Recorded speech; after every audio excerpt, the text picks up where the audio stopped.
Sí, este proyecto de ley es contrario a los compromisos internacionales suscritos por el Estado peruano. En primer lugar, porque estamos transgrediendo lo que es la Convención sobre los Derechos del Niño. La Convención sobre los Derechos del Niño es una norma que tiene un efecto vinculante para los estados ratificantes, entre los cuales está el Perú desde el año 1990, y a su vez también, en aras de lo que dice nuestra Constitución, tiene rango constitucional por tratarse de un tratado de derechos humanos. Esto es fundamental, lo primero. Lo segundo que tenemos que ver es que esta Convención sobre los Derechos del Niño es una norma especializada para un sector de la sociedad, para los menores de 18 años.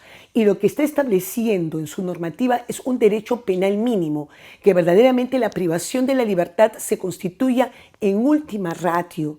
¿Esto por qué? Porque primero el Estado tiene que preocuparse por resguardar derechos en esta población y en caso que no lo hubiera logrado a través de su política social, está siendo corresponsable por la conducta cometida por un adolescente en conflicto con la ley penal. ¿Cómo lo explico un poquito mejor? En el sentido que al no resguardar derechos surgen factores de riesgo para el desencadenamiento de una conducta infractora y de esa manera al un adolescente transgredir la ley, pues el Estado es correspondiente por la omisión de la política social en resguardo de derechos. Además, también tener en cuenta que existe la observación general número 24 del Comité de Derechos del Niño. La Corte Interamericana de Derechos Humanos se ha pronunciado distintas maneras de este derecho penal mínimo para los adolescentes.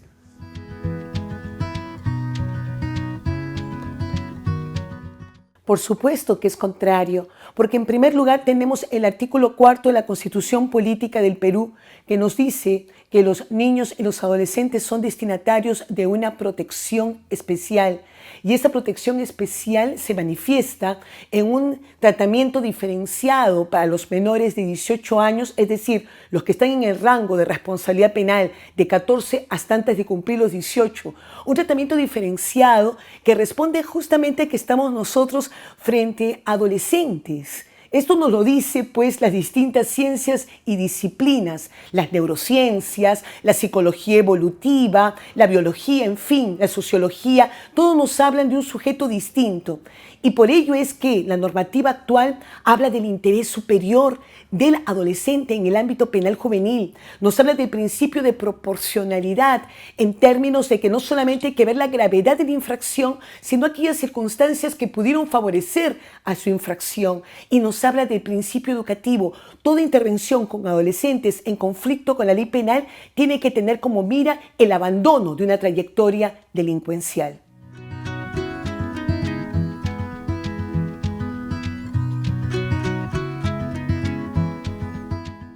Para nada, por una sencilla razón.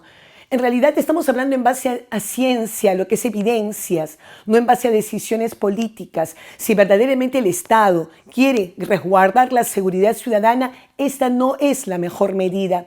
Ya la criminología crítica nos dijo y nos viene planteando de tiempo que la cárcel tiene factores criminógenos. Entonces, tratar a estos adolescentes como si fueran adultos, recluyéndolos en la cárcel por más tiempo y con sujetos delincuentes, no va a ayudar al desistimiento de la conducta infractora y más aún va a afianzar al sujeto una identidad delincuencial. Lo que tenemos que buscar para ellos son salidas alternativas en la construcción de su identidad, porque de lo contrario vamos a hacer que este sujeto en su contacto con otros sujetos pues delincuentes pueda afianzar una identidad como delincuente, más aún teniendo en cuenta que en la adolescencia es la etapa donde se construye la identidad.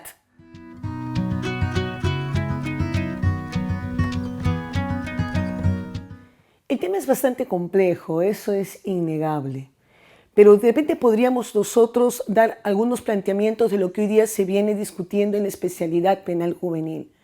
Lo primero es la justicia especializada. Es importante que todos aquellos actores que intervienen justamente primero en la administración de justicia y luego en el cumplimiento de una medida socioeducativa, que es una sanción finalmente, puede ser el tema de la privación de libertad, sean sujetos que tengan toda la especialización que se requiera para dar ese trato que genere en los adolescentes el desistimiento de la conducta infractora, que no es más que el abandono de una trayectoria delincuencial mediante conseguir que ellos asuman su responsabilidad y generen un aprendizaje de que aquellas conductas en las que incurrieron ocasionaron un daño personal y social. Pero esto no es posible lograrlo si es que justamente no tenemos en mira el conocimiento de todas, el aporte de distintas ciencias y disciplinas y fundamentalmente también muy importante la criminología. La criminología del desarrollo es aquella que nos explica que el sujeto no deviene infractor de la noche a la mañana, sino que en realidad esto se va desencadenando por la suma de algunos factores de riesgo que en el individuo van impactando y que van a generar una infracción a la ley penal. Si la mira es justamente que nosotros logremos el abandono de una trayectoria delincuencial, tenemos que poner atención en esos factores de riesgo que desencadenaron la conducta de infracción a la ley para disminuirlos y más bien afianzar factores protectores, cuestiones que van a ser muy complejo de lograrse, yo creo que imposible, inviable, justamente con este proyecto de ley.